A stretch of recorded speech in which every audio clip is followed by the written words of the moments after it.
Hi, my name is Scott Duffy with Entrepreneur Magazine and Sports One Marketing, and I'm here with Andy Walshe, the director of high performance for Red Bull. And okay, so that sounds like the coolest job on the planet. So tell me more about what you do.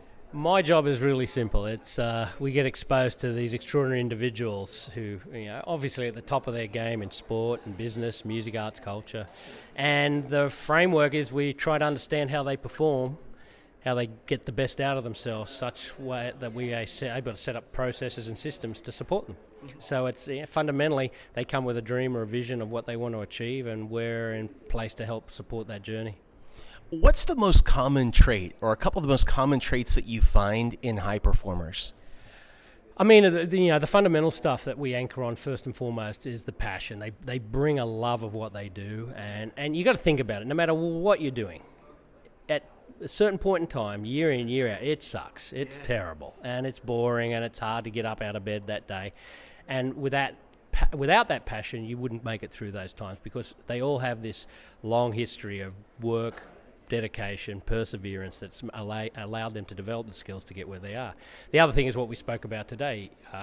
An interesting characteristic is the top people typically thrive when things are going terribly wrong. And it's not always the case, but that capacity to bring the best version of yourself forward when it's not the ideal scenario really is a skill that we've worked hard to try and understand and also train. There's that stick-to-itness that you're talking about. I was just with Diana Nyad, who was the first person to, I think the only person to have swam from Florida all the way over to Cuba. And she was telling me about this 35-year journey that she took. I was with Tony Hawk a couple of weeks ago, and he told me it took him over 10 years to create some of these killer tricks. So what do you think that these high performers do to keep them motivated over these long periods of time before they're really able to achieve peak performance?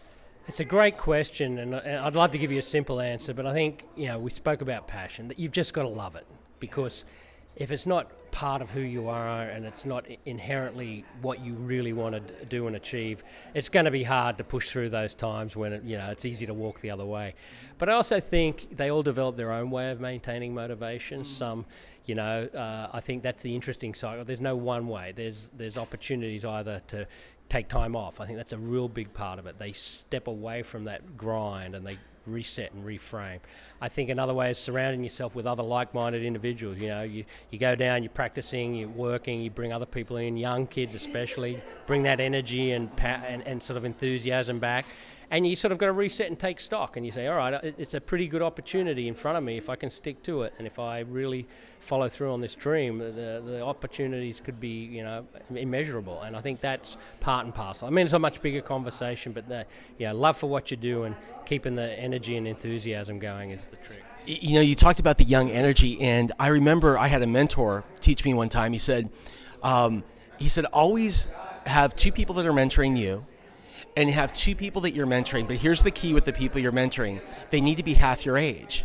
And he said what that's going to do is that's going to keep the young, fresh ideas flowing and stuff like that. And I found that to be so true.